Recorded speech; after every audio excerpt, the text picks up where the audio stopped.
बिस्मिल्लाहिर्रहमानिर्रहीम। अस्सलाम वालेकुम। Welcome to my YouTube channel. आज मैं शेयर कर रही हूँ आलू के खस्ता नमक पारों की रेसिपी, जो बहुत ही मज़ेदार और बहुत ही इजीली घर में बनके तैयार होते हैं। क्रिस्पी इतने, और आप देख सकते हैं कि इनकी क्रिस्पीनेस।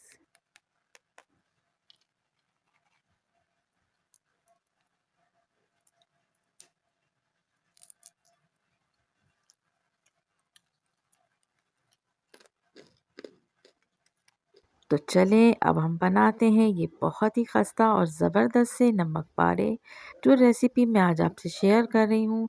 आप लोग इसको एंड तक देखिएगा और स्टेप बाय स्टेप फॉलो कीजिएगा और बना लीजिएगा ये कुरकुरे से नमक पारे आलूओं के साथ। चैनल पे नए हैं और अगर अब तक सब्सक्राइब नहीं किया है, मेरे चैनल को सब्सक्राइब करें। नए आने वाली वीडियोस के लिए बेल का आइकन प्रेस करना भी याद रखिएगा। यहाँ पर हम लेंगे 2 अदद आलू, जिनको हमने बॉईल कर लिया है 95%, और बॉईल करने के बाद अब हम इसे मैश करेंगे। आलू को थोड़ा सा हार्ड रखना है, बिल्कुल सॉफ्ट हमें इसको नहीं बॉईल करना है। तो बस किसी मैशर से आप इसे अच्छे से मैश कर लीजिए, या किसी ग्रेटर से भी आप इसे ग्रेट कर सकते हैं, ताकि ये बहुत इक्वल और बहुत अच्छा सा क्रश हो जाए। आलूओं को क्रश करने के बाद अब बारी आती है इसमें दूसरे इंग्रेडिएंट्स ऐड करने की। तो यहाँ पर मैंने 2 अदद आलू लिए थे और इनको मैंने 95% समझे बॉईल किया था और 5% इसे रोक लिया था। आलूओं को अच्छी तरह से मैश करने के बाद अब हम इसमें 1 टीस्पून के करीब अजवाइन लेंगे और इसको हाथों से अच्छी तरह से क्रश करके और वो ऐड कर लेंगे। साथ साथ इसमें सॉल्ट जाएगा half teaspoon. Chilli flakes मैंने ली है हाफ टी स्पून, आप कम ज़्यादा कर सकते हैं। हाफ टी स्पून से थोड़ा सा कम मैं यहाँ पर ऐड कर रही हूँ चाट मसाला। चाट मसाला आपको अगर पसंद है तो आप ऐड कीजिए, अदरवाइज़ आप उसको स्किप कर देगा। अब बारी आती है मैदा ऐड करने की। तो यहाँ पर मैं सबसे पहले 1 कप के करीब मैदा ऐड करूँगी और साथ साथ इसमें मैंने 2 से 3 टेबल स्पून ऑयल के भी ऐड कर दिए हैं। अब आलू के साथ मैदे को अच्छी तरह से हाथों की मदद से मसल के इसको हमने गूंद लेना है। मतलब अच्छा सा मैश करना है हमें आलूओं को। जो भी रह जाएगा वो भी हमें इस वक्त यहाँ पर इसे आटे के साथ, मैदे के साथ इसे मैश कर लेना है। थोड़ा सा स्टिकी होता है तो इसको टेक्निकली हैंडल करना होगा कि मतलब हल्का सा हाथ को ग्रीस करके, और तब इसे हमें इस तरह से, जैसे हम आटे की डो लगाते हैं, इसी तरह हमें इसे गूंदना होगा। इसके बाद हम थोड़ी देर के लिए इसको रखेंगे रेस्ट पे। 10 मिनट के बाद अब हम इसके बनाएंगे नमक पारे। यहाँ पर मैंने एक प्लास्टिक बैग लिया है, एयर टाइट बैग जो होते हैं। उसके बाद इसके अंदर मैंने हाफ डिवाइड करके यहाँ पर मैंने डो को लिया और इसके बाद इसे एक बेलन की मदद से हम प्रेस करेंगे। जितना भी हमें इसको थिक चाहिए तो हम इतना ही या तो हाथ से या बेलन की मदद से इसको इस तरह से फैला लेंगे।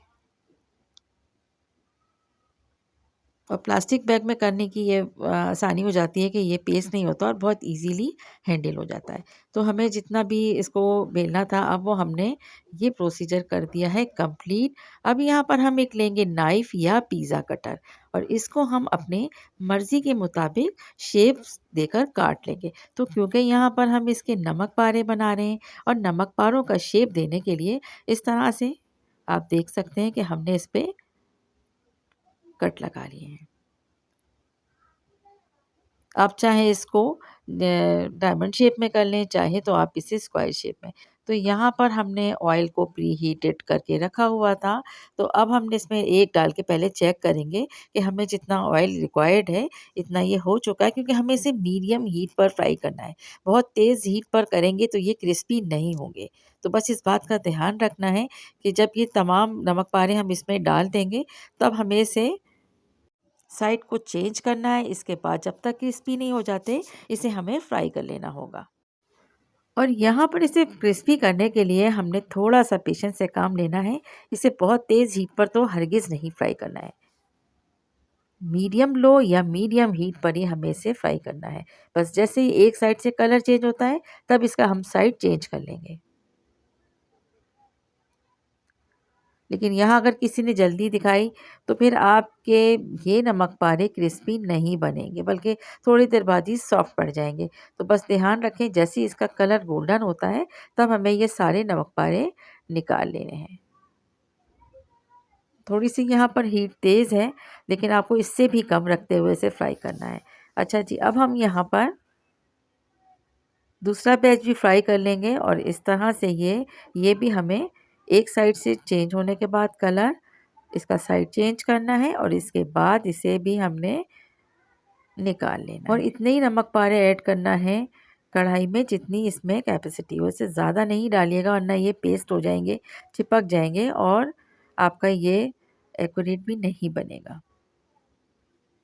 इस तरह से ये बनाने के बाद जब हमने ये तैयार कर लिए तो हमने एक शेप और इसका बनाया। फ्रेंच फ्राइज़ वाला शेप भी हमने इसका तैयार किया। तो ये भी हो गए अब फ्राई। इसी तरह से हमने एक शेप ये वाला भी बनाया था, जिसे हम फ्रेंच फ्राइज़ कहते हैं। बच्चों को ये बहुत पसंद आता है, इसे खाना उन्हें बहुत अच्छा लगता है। सब बच्चे शाम के टाइम पे खेल कूद कर आते हैं, तो अपनी मम्मा से फ़रमाइश करते हैं कि उन्हें फ्रेंच फ्राइज़ बना के दिया जाए। तो आप ये बनाकर आप फ्रीज़ भी कर सकते हैं और जब बच्चों को आपको देना हो, आप इसे फ्राई कर सकते हैं। लंच बॉक्स में भी दीजिए, शाम की चाय पे दीजिए, स्नैक्स के तौर पर आप इसे हर वक़्त दे सकते हैं। चाय के साथ बहुत ही मज़े के लगते हैं। तो बस इसको भी जल्दी से हम फ्राई करते हैं। इन नमक पारों को आप केचप के साथ भी सर्व कर सकते हैं, ग्रीन चटनी के साथ भी, और इसे खाली चाय के साथ भी खाया जा सकता है। बहुत यूनिक और बहुत ही मज़ेदार से बनते हैं। एक दफ़ा तो आप लोग ज़रूर ट्राई कीजिएगा। लीजिए जनाब, ये तो हो गए हैं तैयार। अब हम करते हैं डिश आउट और आपको दिखाते हैं कि ये देखने में कितने लाजवाब और कितने क्रिस्पी बने हैं। तो इस तरह से ये रेसिपी तो आप लोगों ने ज़रूर ट्राई करनी है और मुझे आके फीडबैक देना है कि आपने नमक पारे ट्राई किए तो आपके नमक पारे कैसे बने। तो जी, ये शाम की चाय के लिए गर्मा गर्म नमक पारे तैयार हैं। रेसिपी आपको पसंद आई है तो इसे ज़्यादा से ज़्यादा शेयर कीजिए। रेसिपी को लाइक करना याद रखिएगा, कमेंट भी करते जाइएगा। Thanks for watching, take care, अल्लाह हाफिज़।